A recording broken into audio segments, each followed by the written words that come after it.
Peu avant sa mort, Ip Man a enfin révélé une vérité que Hollywood n'a jamais osé raconter. Pourquoi a-t-il cessé brutalement d'enseigner à Bruce Lee? Ce n'était ni à cause de l'arrogance du jeune prodige, ni d'un désaccord technique, mais à cause d'un héritage en péril, de tensions culturelles profondes et d'une pression insoutenable. Dans cette vidéo, nous allons plonger dans la véritable histoire, bien plus complexe et poignante que les récits glorifiés des films. Un maître, un élève, un art en danger. Voici la vérité cachée derrière la rupture entre Ip Man et Bruce Lee. Le jeune Bruce Lee est l'appel du combat. Dans les années 1950, Hong Kong est une ville à la fois vibrante et violente, en pleine mutation. Les rues grouillent de jeunes livrés à eux-mêmes dans une société encore marquée par la guerre, l'exil, la pauvreté. C'est dans ce décor brut que grandit Bruce Lee, un adolescent fougueux, imprévisible, passionné de cinéma et habitué au règlement de comptes entre bandes rivales. Né d'un père acteur d'opéra cantonais et d'une mère à l'héritage eurasien, Bruce est à la fois enfant du peuple et étranger dans son propre pays. Très jeune, il s'impose dans les rues de Kowloon comme le meneur d'un petit gang connu sous le nom des Tigres de Junction Street. Les bagarres sont quotidiennes. Les chaînes de vélo, les poings et la peur font partie de son quotidien. Mais malgré son tempérament explosif et ses instincts de survivant, Bruce ressent un vide.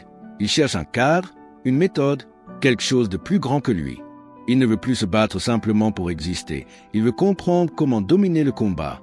Cette quête intérieure, confuse mais puissante, l'amène à s'intéresser au Kung Fu. C'est alors que son ami et camarade d'école William Sheng entre en scène. Élève d'un maître encore peu connu en dehors du cercle martial, Ip Man, l'un des rares à enseigner le Wing Chun de façon structurée à Hong Kong.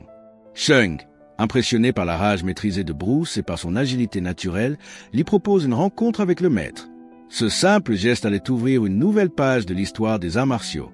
Mais la route vers l'école n'était pas sans obstacle. Bruce, en tant que métis, suscitait la méfiance. À cette époque, la pureté ethnique était encore considérée comme une condition légitime d'accès aux enseignements traditionnels. Les arts martiaux n'étaient pas qu'un ensemble de techniques. C'était un héritage sacré, un trésor national à protéger. Et pour de nombreux élèves de l'école, transmettre ce savoir à un demi-occidental relevait presque de la trahison. Plusieurs seniors s'y opposèrent fermement. Mais William Sheng plaida sa cause, insistant sur le potentiel de Bruce, sur son respect pour la tradition et sur sa volonté sincère d'apprendre. Ip Man, observant ce jeune adolescent au regard déterminé, décida de lui donner une chance. Ce fut le début d'un apprentissage qui allait transformer Bruce Lee et bouleverser le monde des arts martiaux. Bruce Lee, à son arrivée dans l'école d'Ip Man, pensait qu'il allait enfin découvrir les secrets des grands maîtres. Il s'imaginait plongé dans un monde de techniques secrètes, de gestes éclairs, de mouvements puissants et fluides. Mais ce qu'il trouva fut une seule posture. Un exercice simple, immobile, presque absurde à ses yeux. Le Yi Ji Kim Young Ma, la posture de base du Wing Chun. Et on lui demanda de la tenir. Pendant des heures, des jours, sans explication, sans variation, sans rien d'autre. Frustré, agacé, déçu, il se confia à son père. « Je suis venu apprendre à me battre, pas à rester debout comme une statue. » Mais cette posture, en apparence anodine, contenait les secrets du système. Enracinement, équilibre, économie de mouvement, stabilité mentale. Ce n'était pas un simple test physique, c'était une épreuve d'endurance psychologique. Ip Man voulait voir si le jeune Bruce, si prompt à se battre dans la rue, avait aussi la patience de se battre contre lui-même. Le maître savait que la base du Wing Chun, c'est la structure. Sans elle, toute technique s'effondre. Et derrière cette méthode lente et répétitive, Ip Man cherchait à construire un socle martial indestructible. Mais il n'était pas seul dans cette tâche. Le quotidien de l'école était assuré par l'un des élèves les plus expérimentés et respectés d'Ip Man, Wong Shan Leung. Connu pour ses nombreux combats de rue et de défis, Bemo Wong incarnait la version réaliste et adaptable du Wing Chun. Sous sa tutelle, Bruce Lee retrouva le feu qu'il recherchait, du sparring, de l'intensité, de la confrontation. Mais il conserva aussi la rigueur imposée par Ip Man. Les deux maîtres formaient un duo complémentaire. Ip Man était la fondation, Wong Shan Leung le champ de bataille. Progressivement, Bruce développa un style hybride. Il apprenait à voir au-delà du geste.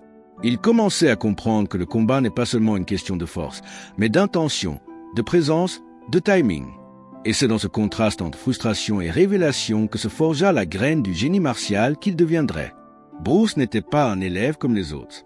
Son style instinctif, son envie viscérale de repousser les limites et surtout sa capacité exceptionnelle à assimiler les mouvements complexes du Wing Chun le faisaient briller.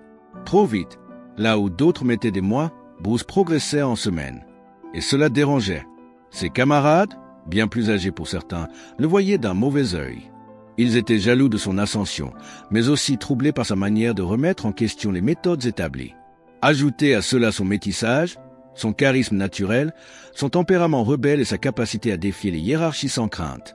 Pour eux, Bruce représentait un corps étranger, une anomalie au sein d'un art martial fondé sur le respect, la tradition et la discipline. Certains allèrent jusqu'à dire que former Bruce revenait à ouvrir la porte à tous ceux qui ne méritent pas notre art. Pour ces puristes, l'art martial devait rester entre les mains des vrais Chinois, transmis avec rigueur à se juger dignes. Ip Man, déjà affaibli par un cancer de la gorge qui s'aggravait à cause de sa consommation d'opium, se retrouva face à un dilemme. Les critiques se multipliaient, la pression était intense. Alors, au lieu d'expulser Bruce de son école, ce qu'il refusait de faire, il choisit une solution plus subtile. Il prit du recul. Officiellement, l'enseignement de Bruce fut confié à Wong Shan-Lung, déjà son mentor principal. Mais en réalité, Bruce était mis à l'écart. Il devenait une figure marginale dans l'école. Un électron libre. Mais cet isolement allait paradoxalement nourrir sa créativité et semer les premières graines de sa future révolution. En 1959, après une altercation violente avec le fils d'un membre influent des triades, les parents de Bruce, inquiets pour sa sécurité, prirent une décision radicale. L'envoyer aux États-Unis. À 18 ans, Bruce embarqua seul, avec une valise, quelques lettres de recommandation et à peine $100 en poche. Il laissa derrière lui sa famille, ses amis, son maître et tout un monde d'où il ne se sentait déjà plus tout à fait accepté. Il débarqua à Seattle, où il vécut d'abord dans la réserve de la salle de danse de Ruby Shaw, une restauratrice sino-américaine. Il travailla comme plongeur, serveur, livreur. Mais jamais il n'abandonna le combat. Au contraire, loin de son maître, Bruce continua à affiner son style. Il étudia la philosophie, la psychologie, l'anatomie. Il lisait Kant, Nietzsche, Krishnamurti et questionnait chaque principe du kung-fu traditionnel. Puis il ouvrit sa propre école, le Junfan Gung Fu Institute, où il enseignait à tous ceux qui voulaient apprendre, quelle que soit leur origine. Un affront impardonnable pour les traditionalistes chinois qui voyaient en lui un traître à la culture martiale. Mais Bruce allait plus loin. Il ne voulait plus seulement transmettre. Il voulait réinventer. Il jeta les bases du Jeet Kune Do, une approche qui brisait les dômes, refusait les formes figées et prônait la fluidité totale. Pour lui, l'efficacité était la seule règle. Il déclara « Absorbe ce qui est utile, rejette ce qui ne l'est pas et ajoute ce qui t'est propre ». Bruce Lee n'était plus l'élève d'un art ancien. Il devenait le fondateur d'une nouvelle voie. Pendant des années, la rupture entre Bruce Lee et Ip Man resta enveloppée de silence, de rumeurs et de spéculations. Certains disaient que Bruce avait été chassé pour arrogance, d'autres parlaient de désaccords profonds sur l'ouverture de l'art martial à l'Occident. Mais la vérité était bien plus complexe et plus humaine. Peu avant sa mort en 1972, rongé par la maladie et affaibli par le temps, Ip Man se confia à l'un de ses disciples proches. Les mots étaient simples, mais lourds de sens. La pression de la communauté, conjuguée à ma santé déclinante, ne m'a laissé aucun choix. Ce n'était pas une trahison. Ce n'était pas un rejet.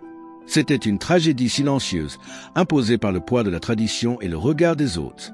Bruce, de son côté, n'avait jamais cessé d'éprouver un profond respect pour Ip Man, malgré la distance et les douleurs du passé. À travers son propre enseignement, ses interviews, ses écrits, il évoquait encore l'influence de son maître comme un pilier fondateur de son parcours martial. Et puis vint cette rencontre, quelques mois avant la mort d'Ip Man, dans une petite pièce discrète à Hong Kong. Pas de public, pas de caméra, juste deux hommes, séparés par le temps, la maladie et l'histoire. Bruce, ému, le regard baissé, demanda doucement « Me considères-tu toujours comme ton élève ?» Ip Man, trop faible pour parler longtemps, leva les yeux. Il esquissa un mince sourire, presque imperceptible, mais chargé d'une tendresse profonde. Aucun mot de plus n'était nécessaire. Dans ce regard, Bruce trouva sa réponse. Ce moment, discret, silencieux, mais d'une puissance immense, scella à jamais le lien entre le maître et son élève. Un lien forgé dans la sueur, la rébellion, l'admiration, les conflits, mais aussi dans un respect mutuel que rien. Pas même le temps où les traditions n'a pu effacer. Bruce Lee n'a jamais terminé sa formation traditionnelle. Mais c'est peut-être cette incomplétude qui lui a permis de tout réinventer. Et vous, que pensez-vous? Si Bruce Lee avait achevé l'enseignement complet du Wing Chun, aurait-il bouleversé les arts martiaux de la même manière? Dites-le nous en commentaire et abonnez-vous pour découvrir d'autres vérités cachées derrière les plus grandes légendes martiales.